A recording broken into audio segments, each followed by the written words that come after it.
I'm Shikai Monet. Welcome back to Behind the Gloss. Today, I am here with Dr. Kristian Edwards. How are you? I'm good. Thank you so much for having me.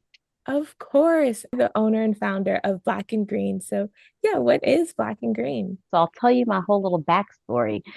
So my background is in public health, and I was reading an article that the products marketed to Black people are more toxic than the products that are marketed to anyone else. I thought that was absurd, insane, and so I went my own personal journey to buy more non-toxic products. So I was paying attention to all the ingredients, reading the research, reading the studies, looking up what ingredients were banned in other countries. And I was like, oh my gosh, this is so ridiculous of what they allow in our stuff here that they don't allow in other countries. So I made this long list of stuff that I wasn't going to use. A bit of my personality is when I know something, I want all those who know me to also know it.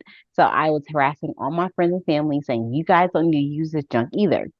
And they came back to me complaining. They said, Kristen, we can't we're not doing that. We're not looking at all our products the way that you're doing it. Just it's too much work. Make it easier for us. Make us a list of stuff that we can buy. It's okay, cool, that works. So I made a long Google sheet of all the stuff they could buy, saying, okay, here's a solution. You guys want the list? Here's a list. They said, Kristen, that's too much work. We're not going we're not going to all those different websites to buy stuff. Like we just aren't doing it. Make it easier. I was like, okay. So I started Black and Green to be a one-stop shop so you can buy all natural, non-toxic products that were owned by Black women. During this time of me trying to create something, I read the book Our Black Year by Maggie Anderson, and she talked about the power of your dollar and how you can be an intentional consumer and kind of put your money where your heart is.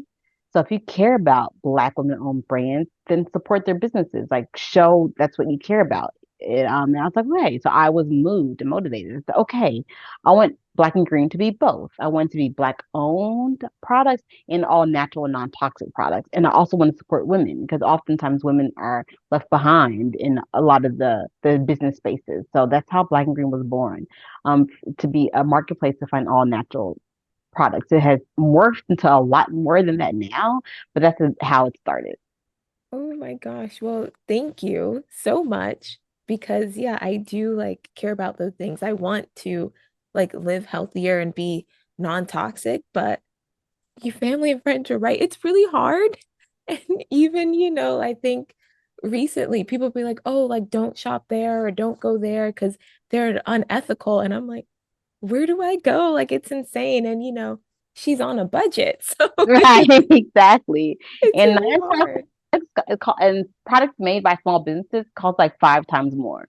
And so like if I only have like $5, now you want me to spend like Yeah, it's I feel so bad, but I do try and at least budget. And like I said, I'm on a budget, so it's like, okay, maybe not every time I can support a small business, but I think you can, just follow them on Instagram, subscribe to their YouTube page, and like at least promote them and kind of give them publicity. I know you're already talking about Black and Green being good and like created by Black women, but what exactly are you like selling? yeah. So we sell all personal care products. So kind of my mission is any product that can introduce toxins into your body, into your home. We want to sell you a non-toxic alternative. So some soaps, shampoos, conditioners, body butters, laundry detergent. So anything that can candles, that can release toxins that you can absorb. We want to give you an all natural, non-toxic alternative. Perfect. And now I'm definitely thinking about what I'm currently using and be like, all right, gonna have to get rid of this, but it will probably be like a slow, like gradual process. And Yeah. obviously, like you said, you were so passionate about kind of getting rid of all the toxins in your life. Have you noticed the difference, like from before when you weren't really reading your labels to after? Yeah, it's a huge difference. I can tell it's like small things that you don't even pay attention to. Like my mood is much better. I don't have as many fluctuations with mood. My skin is a lot better. Things clear up a lot quicker. It's just like, and then it's a beauty of like I feel like it's a process, sort of like it starts with the all natural products, and then it's like, oh, I want to be more cognizant about the food I'm eating. Then, oh, I want to be more cognizant about the music I'm listening to. Oh, I want to be more, like, it kind of, it spirals to you just being overall more conscious about all the decisions you're making about your life. Because again, I do want to be like conscious and clean, but like we said before, it's hard. So definitely just kind of take it baby Exactly. steps, one step Baby at a steps. Yeah. time.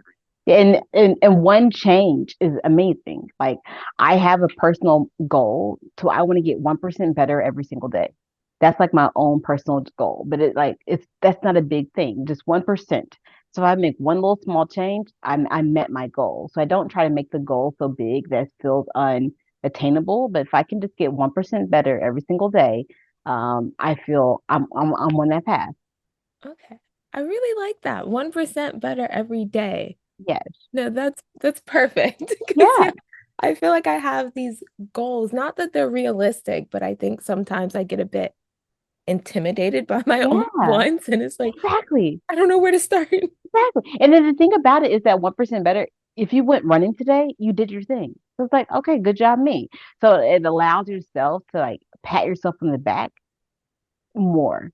And I think you have to encourage yourself more. So I think with the goal that feels so attainable, it allows you to celebrate yourself more, which we need more of that.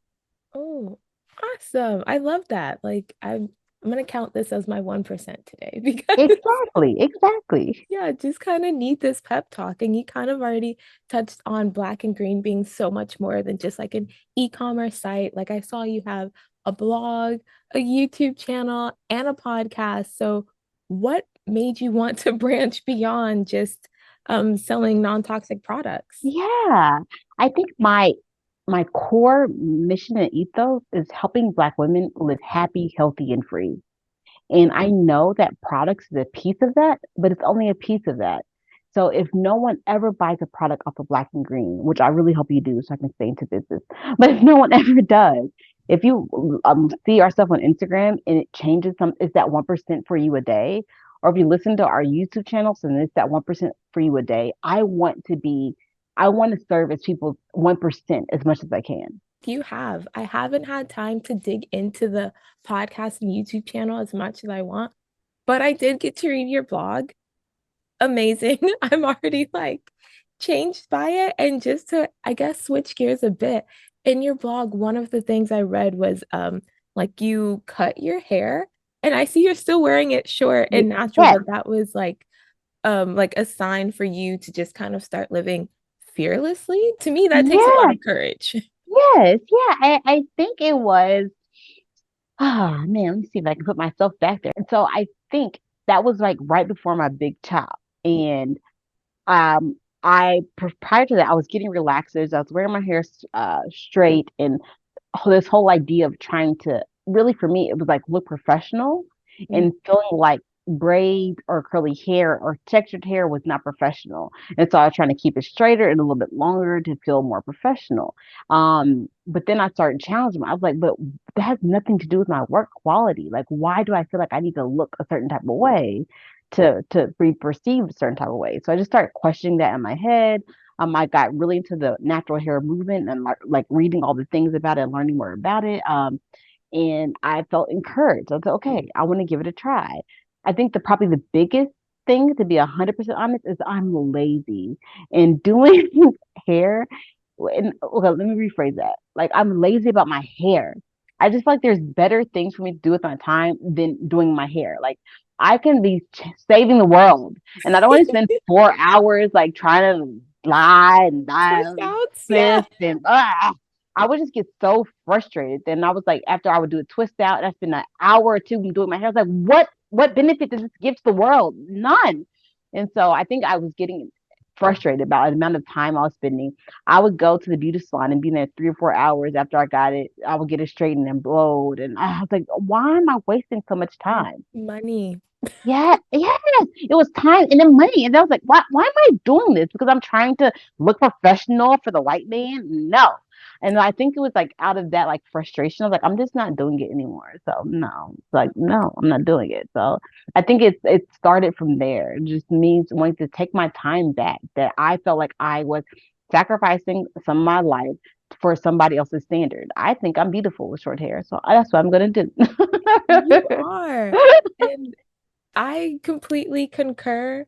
And it's funny, I think I did my big chop about 2015. And I was telling someone this before, like I was just in what is it, high school, getting ready Hmm. to graduate.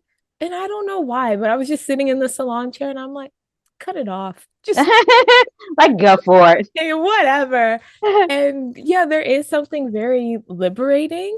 I Yeah. hope that every woman, at least once in their life, just cuts off their hair because the way you have to just show up and just Yes, yes. be And it yourself like is it brings crazy. out like a boldness in you. Like, I'm here, I'm showing up, I'm not looking for this stuff to represent me in any kind of way. Like, no, no, I'm just leaning into it Exactly. now.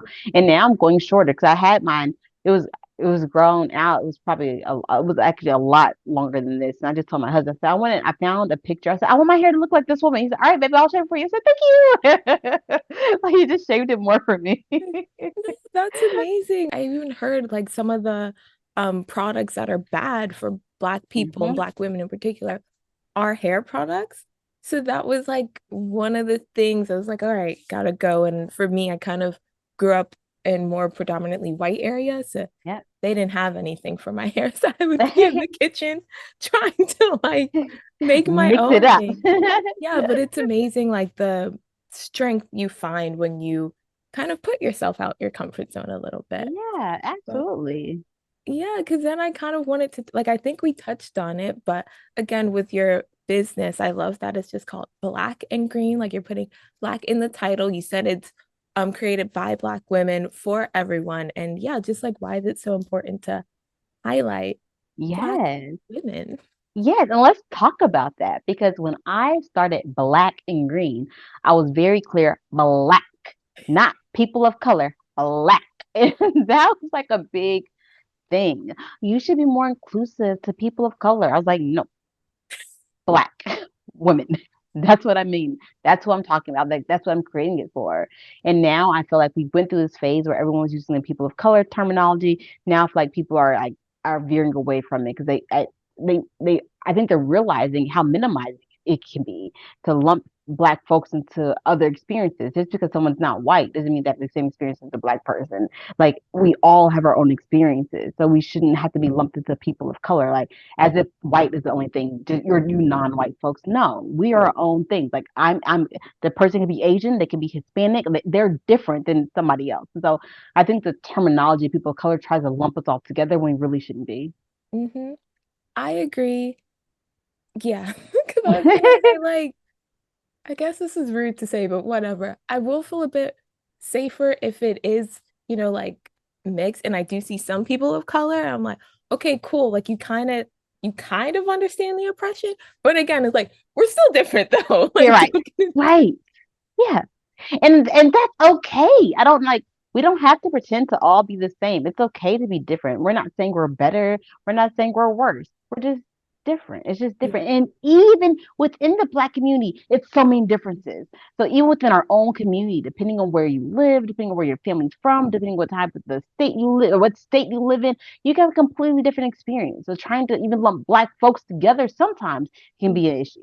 Oh, you're just preaching. Like we because yes, this is just things that I feel and like have to deal with every Hmm. day. Hmm. And it is really annoying. So again, thank you so much for creating a safe space and for being able to highlight Black women in such a Yeah. positive way.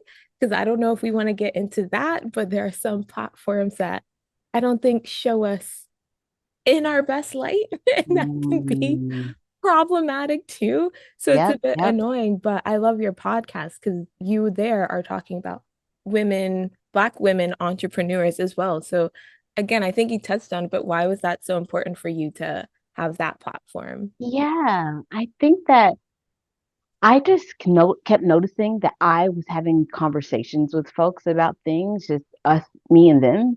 And they're like, oh, I never hear these conversations anywhere else. Like, no one else is really ever talking about this stuff. No one else is really talking about being authentic. No one else is really talking about their self-care in the same type of ways that we were. Mhm.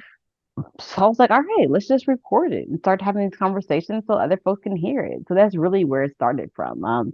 Just I had I have beautiful black women in my life, beautiful black men in my life, and we have amazing conversations.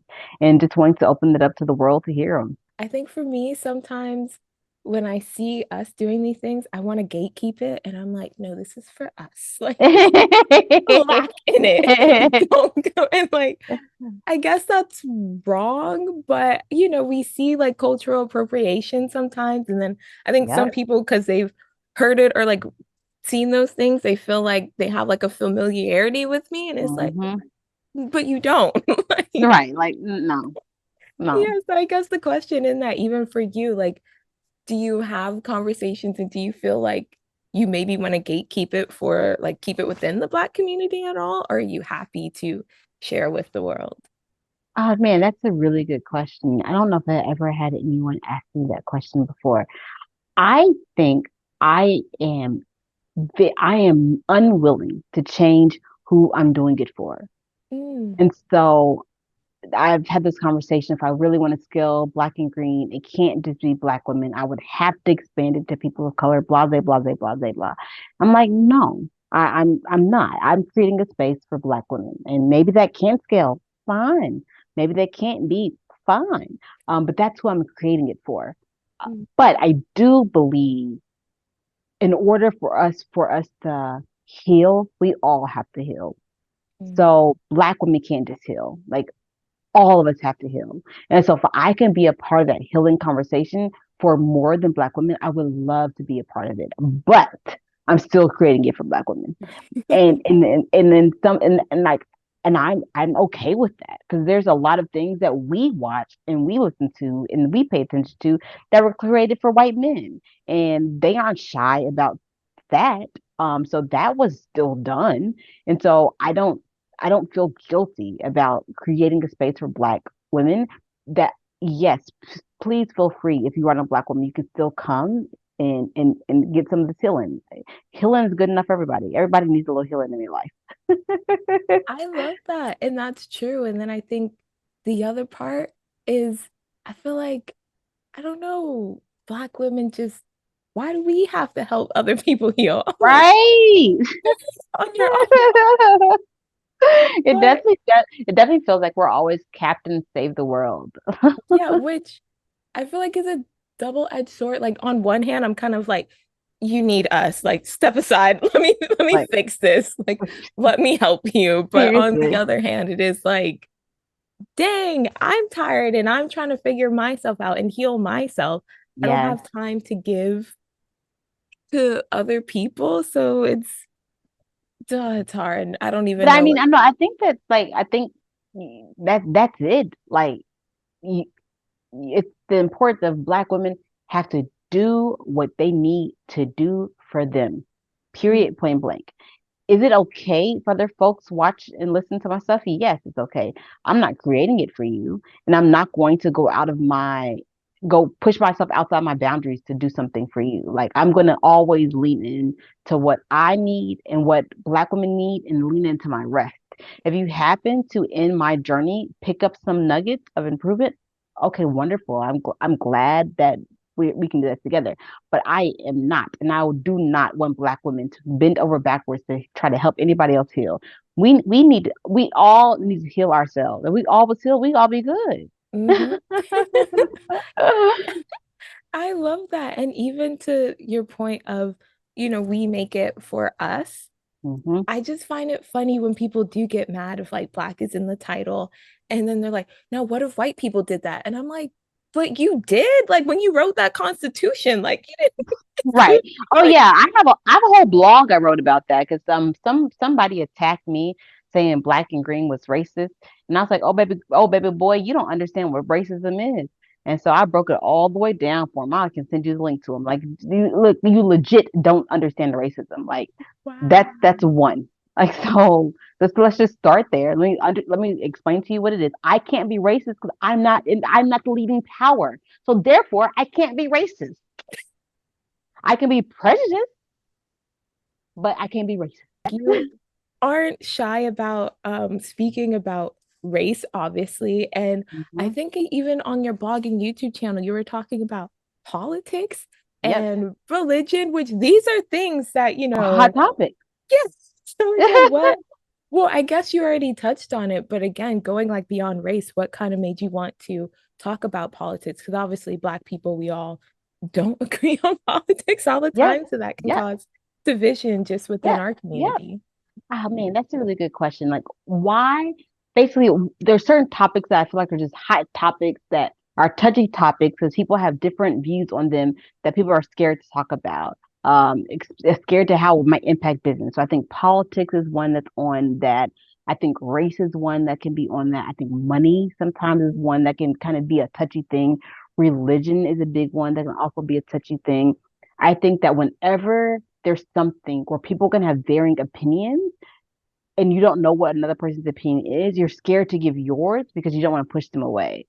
I think that kind of is tells this kind of the issue with America right now is that we haven't created an environment where people can have different opinions and still be loving and Mhm. respectful to each other.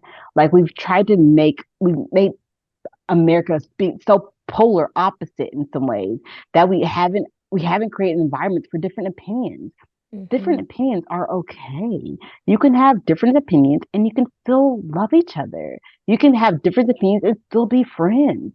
Like, I think the way America is turning into is that there's not really space for different of opinions. We're trying to make it right versus wrong and like good versus bad. And Yeah. it's not always that. There has to be space for difference of opinions. And because I believe that, I'm not scared to talk about things that the like because I'm scared somebody gonna disagree with me. Please disagree with me. I welcome your disagreement and let's talk about it because that's how we grow. That's how you help me be 1% better.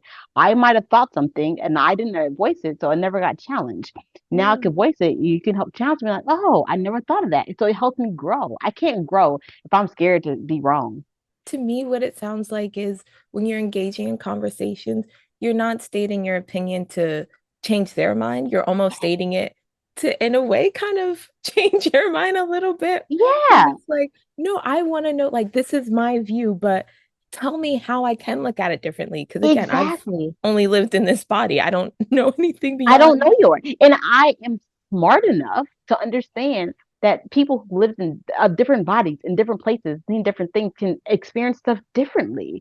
And Mm, I would be ignorant to think that my view is the only right view and to always talk to defend my point of view. mhm, No, I want to communicate what I think and how I feel, but I'm open to you giving me feedback to help me grow how I feel and think. I think that we need more of that. We just need more of people being willing to be wrong. Being wrong is a okay. Be wrong, like have to learn. Be a lifelong student. Like I'm gonna get things wrong for the rest of my life. Like even with my two sons, sometimes I say, "Oh, baby, mommy was wrong." Like mommy was wrong. Like mommy is not always right. Because I think me trying to tell my sons that mommy is wrong, I'm trying to help normalize being wrong for them. That even mhm. if my mother can say that she was wrong, I can be wrong too.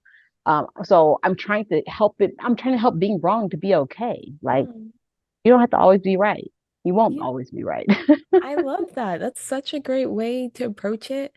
And because I feel like I do that. And then I start to worry that maybe people misinterpret that as like I don't have confidence in myself Hmm. because Hmm.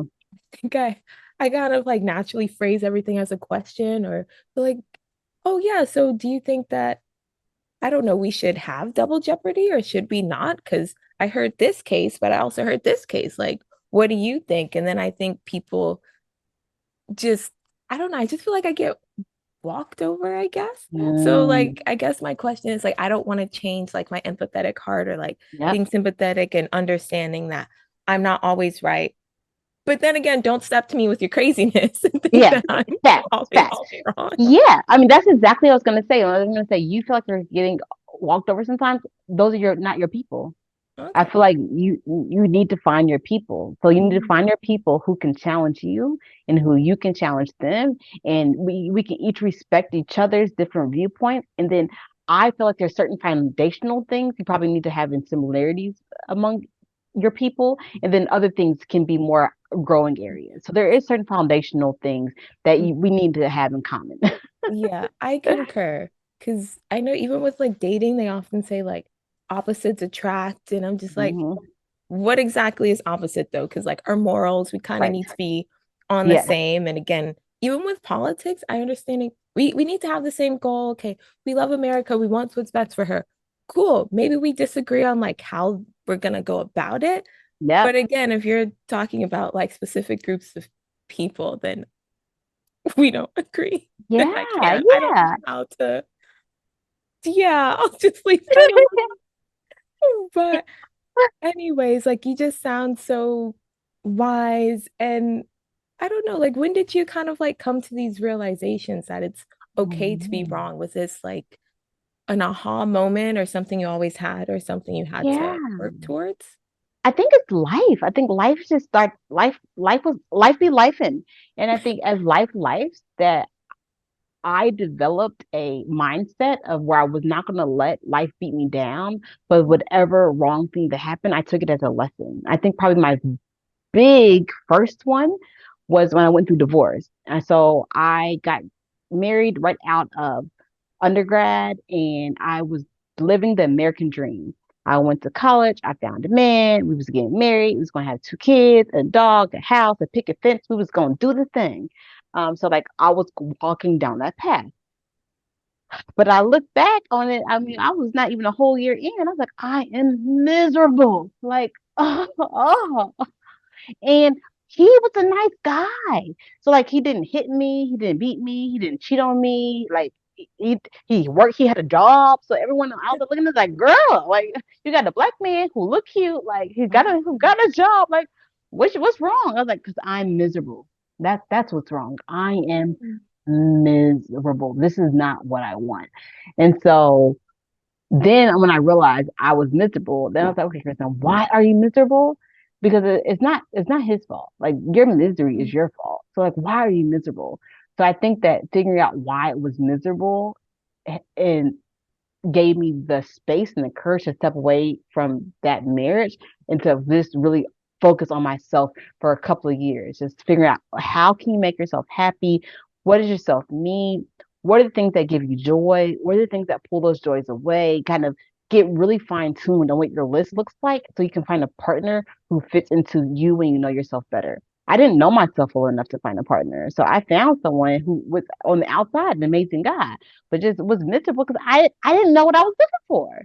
And so I think that going through that divorce forced me to get to know myself. It forced me to learn myself. It forced me to figure out what made me happy. It forced me to figure out what gave me joy. It forced me to figure out what do I do when I'm feeling bad. Like it forced me to learn myself. And then once I learned myself, then I was able to find an amazing husband. Okay, like that's good. I kind of hate that you had to go through all that, but again, like I'm just what you got from it is so great and so Exactly. valuable. But Exactly. geez, I mean, that's And hard. I don't hate I went through it. Like life was gonna life no matter what. And so I just was like, I'm happy I learned the lesson. Anything because the Bible told us we're gonna go through ups and we're gonna go through downs. Like it's like life ain't gonna be no crystal stair. Like stuff is gonna go up and down. We know we're gonna have downs. We know things Mhm. gonna go wrong. We know that. And so knowing that my mind says, okay, what can I learn from it? When something goes down, what can I learn from it? Like, Mhm. how can this help my 1% better? This might feel so heavy and hard now, but what can I learn from this thing? So just trying to change my relationship with, I don't know if it's bad or just, what's the right word for it? Changing my relationship with things not going perfectly according to plan. So just Mhm. when things don't go according to my plan, change my relationship with, okay, this is not what I thought, this is not what I wanted, but what am I learning from this? What's it trying to teach me about myself? Okay, you are speaking to me in this moment. But yeah, because I always love the phrase of like you can give your pain to God and he can turn it into power. And I Hmm. try to carry that with me, but sometimes it's really hard. And I try to be a woman of faith, but sometimes I question it. And I feel Hmm. bad for questioning God. But, sometimes like, is this really part of the plan? What are we The doing? answer is yes. Yeah. And I think that's a hard thing to get to wrap your head around. Like, and I was just having a really conversation with my cousin a while ago of um, her fight or her concern or her Like this. uh, with religion. And it's around that. She was like, I just don't understand. I think for her, it came around children. She's like, I just don't understand how God allows bad things to happen to children. Yeah, She that's said, I so just good. don't understand it. Like it's a child. They're so innocent. How does God allow that to happen? So that just doesn't feel right to her. That Mm, how could God allow that to happen? So yeah. I think because of that, um, it's kind of it's making her relationship with religion be a little bit harder. And we talked through all that, the difference between religion versus spirituality, and how sometimes we try to connect them, but they can be so they don't. You don't have to be in an organized religion to be like to have a faith and believe in God. Like you don't need both of them. And so trying to talk through what like all the issues with organized religion and understanding organized religion are is ran by humans, sinful humans. That part. Because again, like in my faith journey, sometimes I'm like, I believe 100%. Other times, like, I got about a good 2%. But yeah, and some of my friends are like, oh, we'll go to the church and talk to someone. I'm like, but they're human like me. Like, they don't know. Uh-huh, I want God Himself to talk uh-huh, to me. uh-huh. And like, And the beauty is that God does that. Like that's the thing I think I had to get used to is like God does that. Like when I and like when me and her were talking, trying to talk through her religious journey, fight where she is right now. And she's like, she's just writing. She says writing really works for me. And it just hit me. I said, that's God working through you though. Like God works in each of us in a different way. So with okay. her, it's through her writing. So when she can just go, when she's having emotions, she can just go write them all out and she can get clarity through that. So that's her way of being in conversation. Like for me, when I have questions, like listen, and the way I talk to God, me and God, we were very direct. I'm like, God, what's going on? I need some like to let me know what's happening. What you want? Like we had that kind of conversation, that kind of communication. And like I will go to sleep sometimes and pray, like God, I just don't know what to do. I just need some guidance and help me. And I wake up and it's so crystal clear the stuff that God's trying to tell me. And so I think what I have learned is just to trust my intuition more because Mm, what it feels like to me is my intuition is oftentimes God's voice trying to talk to me. okay.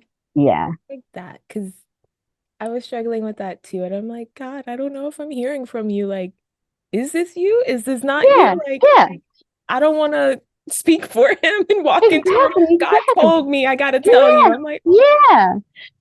I think trust yourself. I think that I feel like God just trying to teach me to like to trust yourself more. And he said, because, mm, and I also try not to use he and she pronouns with God. I read the book God is a Black Woman, which was a fantastic book. okay. Make sure you read it. God is a Black Yeah. Woman.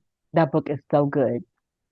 And it talked about some of the history around why we made God an old white man and how that's not what God is, and like not at all, and how you try to make Jesus be white and that's not what Jesus is at all. So it just like talked through the whole history of why that happened, why they created that. So I try to be very intentional to not use gender pronoun with God at all. God is God. Like God is God. And like I have to just trust that I have to trust that God can talk to me and I can hear God. And but that requires me to trust myself. For Mm, me to trust that I can hear God means I have to trust myself enough to know that's what I'm hearing. okay. And I think that's where I'm going wrong. I'm still working on that me Yes, being comfortable in exactly. myself. Yeah, And comfortable in your being comfortable in your skin. I think that's so important. Once you get comfortable there, then it's easy. It's easy, not easier, but I feel like maybe easier. I think it's easier to hear. When you're questioning too much, you're questioning like it's hard for you. It's too cloudy. But once you can trust yourself and trust what you're thinking and trust what you believe, then it's like, oh, I know exactly what God said. It's like when I feel like that comfort it might be confidence when you get confident in yourself, I think it's easier to hear God. Okay. Well, I'm excited now, like to know myself more, love myself more, get Yeah, confident, get exactly, closer to God. exactly. Because you described yourself as an unshakable optimist. I aspire to be that, but girl, I'm shickety shockety shook. How? How are you just like so unshakable? Like, how? Yeah, I think that is beautiful that this is migrating from the question about trust. I think trust is where it came from. I I not only do I trust myself, but I trust the world in some weird way. I trust that balance is going to exist. That Okay. if you're going to have a up, you're going to have a down. And if we're going to have amazing ups, we're going to have low downs. And we're going to have downs. We have to, like, I just trust that there's balance. And Okay. because I trust that there's balance, I don't allow the downs to pull too much of my energy. Mm, I don't allow the downs to pull too much of my energy away from understanding the good. okay. So I think that's where like I think I'm an unshakable optimist because I know at the end of the day it's all going to bounce to good. So I Okay. have a choice here. I can focus on the down because they're gonna be downs. I can focus on those, or I can focus on the good, and I can choose what I focus on. So I'm gonna focus on this stuff. Let that stuff happen. I'm gonna learn from it and then pop on back up here. I'm Okay. choosing, and so I it's a new buzzword, the high vibrational. But in some ways, I, I it feels like a choice. I only have I was reading a book that said you have the choice you're going to be happy or you aren't. That's Mm, really the only choice you have in your life. I'm going to be happy or I'm not going to be happy in life. They say if you choose to be happy, that no matter what happens to you, you're going to figure out a way to view it in such a way where it's not going to pull you down too much. And mm, choosing to be happy is not ignoring the way that things make you feel. No, you feel like, dang, this sucks. Dang, this makes me sad. Dang, this makes me feel hurt. Like you feel it all and you just move on through it to get right back up to happiness. Like you just don't allow it to pull you. It's a whole month. You still mad about the stuff that happened last month? No, we're gonna shake through it in a couple of minutes. okay, because yeah, that was gonna be my question. Like, how long do you allow yourself to feel? Because you have to feel like we're Yes, human, but yes, is we definitely have to feel. One of my friends, a performer, Cecily, she said something that really stuck with me. She said, "Just remember, we take care of us. Take care of yourself, your family, your people. Stay spiritually grounded in love, not fear. That's all we can do." And I love that. She posted that after the elections were announced. And I love that because I think in some ways we are giving that man too much power. mhm. And yes, he can make some crazy laws. Yes, he can try to undo some things, but we're resilient. There was also a law at one point that me and you could never be doing this. That that we could never be here. But look at us. But look at us. So like that little Cheeto man doesn't have that much power. He doesn't have that much power. And maybe God was trying to remind us like y'all are putting too much stock in humans. Mm. Humans don't have that much power. So you put all this stock in what you want the commas to do. She's in stuck in the system with all them folks too. Like y'all got y'all. Make sure your spirituality is strong. Make sure you take care of your people. Make sure you take care of your family. That's what you can control. I love what you were saying, and I do like I try to remind myself like I think a big act of rebellion from people who try to put you down is to just love yourself and Yeah, like be like, okay, you're saying all these negative things to me, but at the end of the day, like I still love myself and I'm not gonna stop doing yeah. what I'm doing. But the whole love your neighbors thing, I'm not there yet. Like I mm, mm. All right, let's see if I can help you a little bit. Something that helped my therapist told me that helped me a little bit. She said, just think about what trauma that person had to go through to be where they are. Mm, And likely they're misbehaving and not acting like their best self because they're hurt too. And so once you can understand that people who are hurting you are often hurting you out of their hurt, it can help you have more sympathy for them. And I was saying, I always say is hurt people hurt people. Yeah. So that can help you love your neighbor a little bit more. Because at the end of the day, nothing good is going to come out of hate or dislike or discomfort. It's only going to come out of love. That's I know. true. But the hate just feels so good sometimes. It do feel good. Just It do feel good. it's just to sit here one of the things like, no, I'm not talking to you. Just but you are right. Yeah, So yeah, again, I'm still working through it, but I do know that at the end of the day, like that's the goal. Love is the goal. And I know yes. I brought you on to talk about black and green and we kind of like diverged. This kind of turned into a But personal therapy session. honestly, this is what Black and Green is. That my goal is for Black women to live healthy, happy, and free. This is it. Yes, we sell products. Yes, that's something we do. That's a piece of the conversation, but that's not the whole thing. You cannot be a holistic if you only focus on products. Mm, I care about toxic consumption. Yes, I think about toxic consumption for products, but there's also toxic consumption of food. There's also toxic consumption of thoughts, of behaviors, of mm. music, of movies. We consume toxic stuff all the time. It's crazy. And because again, like even when going back to faith, like I tried to be a good little Christian and I'm gonna read the Bible and trying to live by it. I'm like, oh, what I gotta give up? What I got like, oh, this is a lot. But again, when it's kind of like, no, but I do want to focus on God and focus on love and that thing. And like we talked about earlier, just kind of slowly peeling back certain Yeah. things and Uh-huh. listening to music like oh, why do I seem more angry after I've listened to this album? Or, oh, now I Yeah. just want to like give hugs to people after I listen to this one. Like, Yeah. And okay, then and notice that. Like now you're learning about yourself. Because you're learning, okay, this triggers this reaction and this triggers this reaction. Like I watch very little TV in my house because I noticed the impact TV was having on me.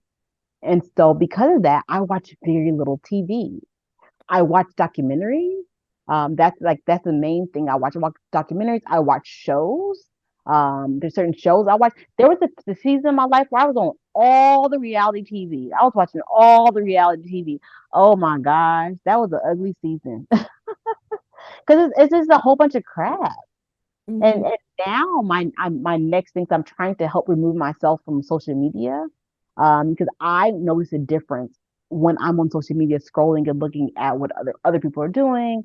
I start comparing like, oh, why wasn't I invited? Or why did this person not say something? Like, and it falters. I was like, I don't Yeah, like the way this is making me feel. So I was like, I want to stop. I want to get off of it. So I just put locks on my computer and my phone that after 6 o'clock, I have to do a override to get on anything on my phone or my computer.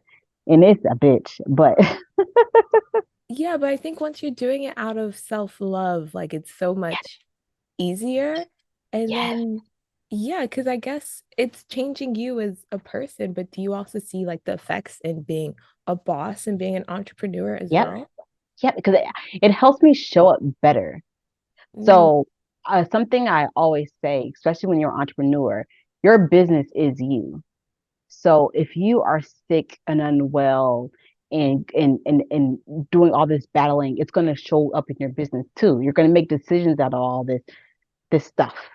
So in order for your business to perform the best, you have to make sure that you are grounded, you are taken care of, that you are pouring into yourself, that you are doing all those things, and it's going to show up in your business. Also doing all those things, it's going to show up in your family. It's like, so I'm trying to be very intentional about pouring into me because I know it's going to be reflected on every single thing everything I touch is going to be impacted by how well I can pour into myself. wow. Because like it's common sense, Yeah. but as they say, common sense isn't common. And I know for me, it's sometimes I get too like, no, but I have to get this done. And because these are my goals. But to your point, well, you're never going to make a goal if you're sleep deprived, if you're not Yep. eating. Like, focus on yourself and then you Yep. can get better results. But Exactly. I have a hardcore bedtime. I went through a phase where I was staying up to 2, 3, 4 o'clock in the morning under the whole logic. I bought into the whole grind culture. I'm about to work really, really hard, blah, blah, blah, blah, blah, blah, blah, blah, blah. I bought into it. I read a book, Rest is Resilient.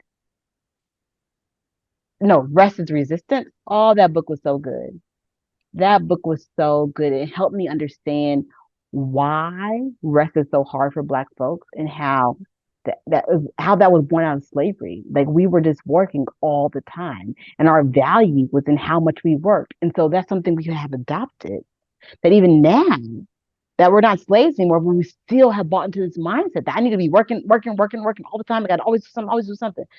So it's like after I understood that, I was like, okay, Kristen, slow down, calm down. Like you don't always have to be doing something. Like, and that's my new season I'm in right now. Trying to be okay with silence. So there was a phase where anytime I was in the car, I was listening to an audible. I was listening to a book. I was trying to get more things done. This last couple of weeks, I'm in the car silent. No music, no audible, no podcast, just me and my thoughts. okay. I know I'm like, oh, I want to try it. I'm like, my thoughts can be crazy. That's the reason why meditation is so hard for me because my thoughts can be crazy. Like I can't meditate. I did all kind of stuff in my meditation 30 minutes. So I had to listen to guided meditations. That's the only way to keep my thoughts under control. Okay. Because ooh, I want to get to a point of being able to meditate without the guide, but I ain't Yeah. there yet. Again, that 1% just getting better every day. Um, To me, again, outside looking in, it seems like you've done a lot. Like Black and Green looks like it's thriving, like you have multiple channels, you're a mom. You're a yoga teacher as well? yeah. Are you sure you're resting? Because I'm like, it's like 24 hours in the day. Like, what made you want to teach yoga? Okay, that's a good question. So I got my yoga teaching certification when I went through my divorce. And so back in my year or two of just fully devoting to myself, I was like, I found yoga and I was really loving yoga. And I was like, I want to understand yoga better. So when I went through my yoga teacher training certification, it wasn't to be a hardcore teacher. It was just so I can understand it better, back to my 1% better a day. And so me just trying to learn it better, I became a teacher. Then I said, oh, okay, cool. This is fun. I can teach a couple classes. So I was never a hardcore teacher that had like the yoga studio I go now, like I see the same teachers like for the last couple of years. So I never was that kind of teacher where I had a consistent schedule. But when I go on, like when I speak, I go on different retreats. Sometimes I can do yoga at a retreat. Or me and my son did a class. There was a little while where I would teach a class. So I do it not like a full-time job. It's like, oh, I could pull out and do like a yoga flow right here if I need to. And so it's just like one of those things that it's a tool I have because I realized how successful it was for me because again meditation was hard, but that hour on a mat without my phone was an hour for me just to be connected with me and my body and my thought and not anybody else. That's so cool. And I love that that's your party trick. Like Yeah. most people are like, oh, I'm double jointed or something. She's like, I teach yoga. So amazing and just so cool. Because again, going back to like you have the non-toxic products and you're speaking with people about important things, life Yeah. in general, and then to be active and moving your body, like, An interesting thing. I was just talking to one of my therapists about it, and she felt like yoga and Christianity were in conflict with each other. mm, And I wrote an article that I disagreed with her that yoga is not practicing a religion. It's a it's practicing mindfulness and trying to get in tune with your body and trying to align your breathing. And so it's more of teaching you skills and tools of how to better manage your body, not about worshiping uh another god. And so I think that some Black folks oftentimes don't capitalize on the benefits of yoga because they are concerned that it may be in some kind of conflict with Christianity. Yeah, I've heard that before, but I didn't really understand it. So I can't wait to go back to read your article to know more. But Yeah, I know you were talking about yoga, maybe like Black people not thriving with that. I feel like another thing we don't really do is therapy. And you mentioned your therapist. So yeah, like why did you want to go to therapy? And if you don't mind yeah. asking, like when did you I start? don't mind. I talk about therapy whenever I can because I am trying to normalize Black folks going to therapy. Please go to therapy.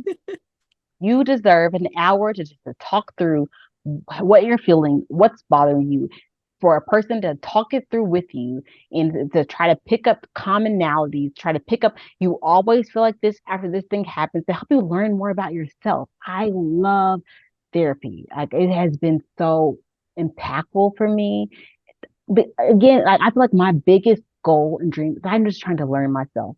The better I learn myself, the better I can treat myself the way I need to be treated, the better I can teach others how to treat me. I can't tell my husband and my parents how to treat me if I don't know. So they're guessing, they guessing wrong. I'm getting mad. They're like, "Well, you didn't tell us." Like I didn't know. Oh my Like, gosh, I've been through that. yeah, my goal is just to learn myself as much as I can. I want to understand. We all have traumas. I want to understand, where do my traumas come from? What am I harboring? What old information am I using to make rules about my new decisions and stuff? Like I want to understand that what old patterns have come up that I'm still using to make decisions. Then I was like, oh, that's why I'm doing that. That don't make no sense. But I didn't know. Oh my gosh, I love that for you. I like any advice on how to find a good therapist because I want to get therapy, but I don't know what I'm looking for in a therapist. Yeah, and to be 100% honest, this might sound scary. Finding a good therapist is like finding a good man. Yeah, I know. I'm sorry because I know that can sound scary because finding a good man can be is hard. Yeah. Uh, But the beauty of it is your first therapist is probably not going to be is not going to be your long-term therapist. I've changed therapists 9 or 10 times because when I was in different seasons of my life, I needed a different therapist. And the more I knew myself, then I kind of knew what I needed. And so it allowed me to change. So this person right here, you were really good at this season of my life, but this season of my life, you might not be good at that one. So let me find a new therapist that's better at that season there too. So it allowed me to grow. It also allowed me to develop my list of what I needed on my therapy list. So I know I want my therapist to be a Black woman. So that was key for me. It had to be a Black woman. I also wanted my therapist to be covered by my insurance. I know if I'm paying out of pocket, I will make excuses for why I cannot go. If I'm paying 250 for a session, I don't really need this. Mm, I'm good. Like Okay.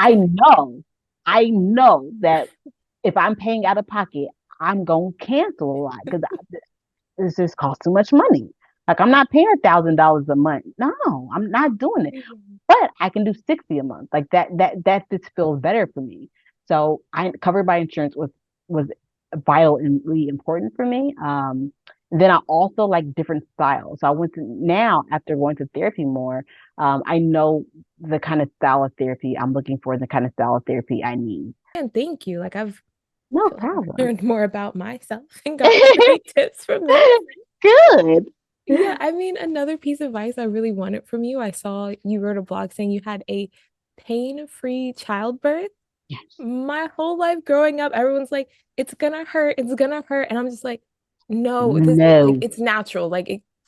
Just go no, ahead and explain because I don't want to be in pain when no. I give birth. Mm-mm. I think that we have done a very good job at scaring women from doing something their body was meant to do. You're meant to have kids. Like women's body were designed that way. Yeah. Like we're meant to have kids. So one, you can have a pain-free childbirth. Like you absolutely can. But there's certain things you have to just do to make sure that happens. Like there's certain ways you have to eat. There's certain, I think I talked about it in the blog I wrote about it. Like I was doing the yoga, trying to make sure that he was positioned in the right way. And making sure my bedtime was on point. And so there's certain things I did to try to prepare me to Mm. have a pain-free childbirth. And I think something my midwife said that was really good is she said, I want you to eat like a cave woman. I said, well, what does that mean? She said, Yeah. I want you to not eat things that have to be processed and made in a lab. Eat like a cave woman. They eat things that you pull out the ground and that's all that you eat. I was like, okay, all right. And she said, so she said, I want you to eat a very clean diet.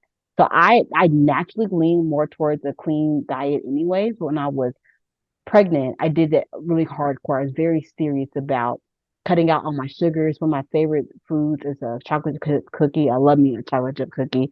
So I try to cut out all my sweets. I try to be as clean as possible. Eat very little processed food. I eat very little processed food now.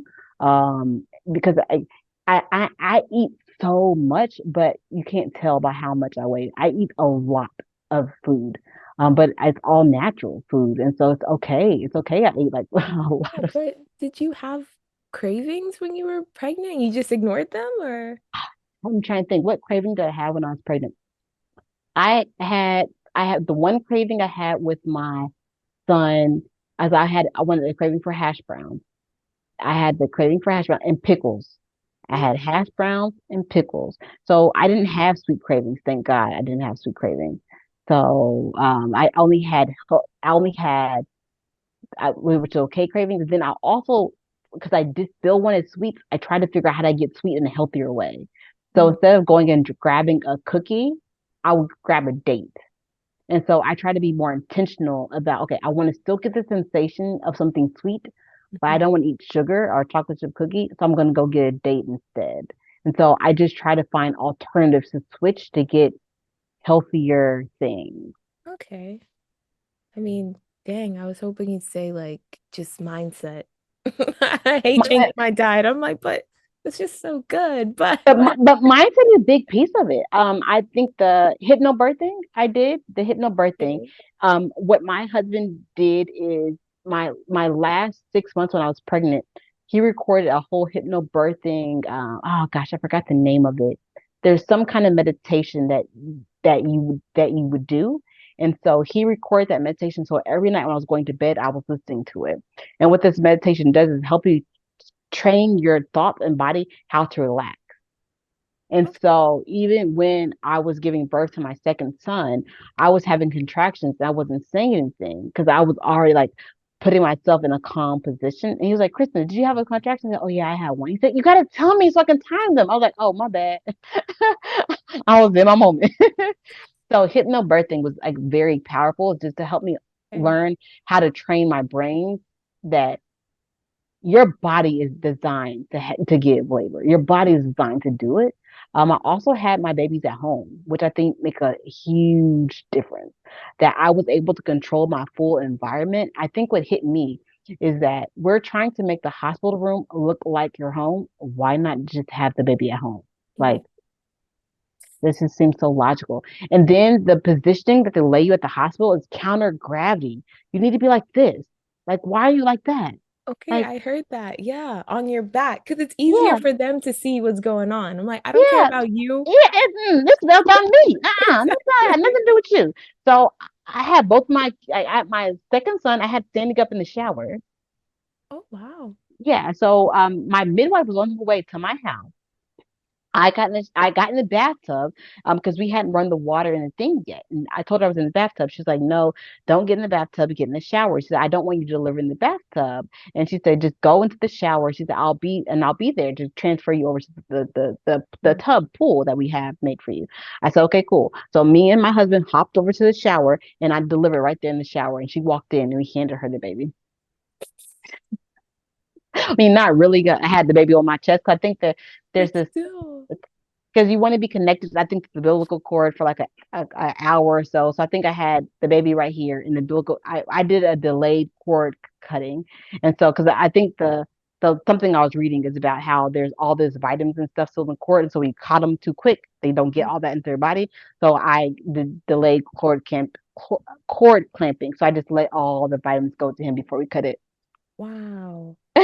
That's amazing. I mean, again, I just learned I am capable of so much. No, you know what I learned? Black girls really are magical. They really are. They really are. They really are. And the thing is, once you know you're magical, then you're gonna just show up in the world in a completely different way.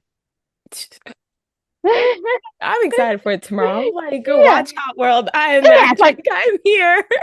Oh my gosh, like, yeah, that's just so amazing. And you just provided me with so much confidence and so much to work on, yeah, but I'm just gonna do it, that 1% at a that's time. it. But yeah, again, you've been dropping gems. I was gonna ask for a few more. Like any Absolutely. advice for aspiring entrepreneurs or I would say for entrepreneur, know your product really well.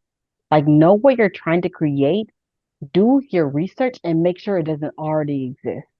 mm, Um, I hate when I see women spend thousands of dollars creating something that already existed. And then, I didn't know that was there. I was like, yeah, uh, already there. So make sure you do your research and talk to people.